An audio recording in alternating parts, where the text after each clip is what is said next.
කොමර තියෙනවද ඉස්සරහා? ඔව්. ඩොට් තියෙන්නේ. පොන්නේරන්. ඩොට් එක කරලා පොන්නේරන්ලා.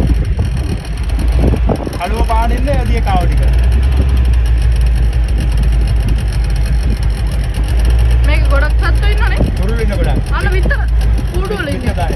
මේ ගහේ ගොඩක් ඉන්නේ පොන්නේරන්ලා. දැන් පාට 30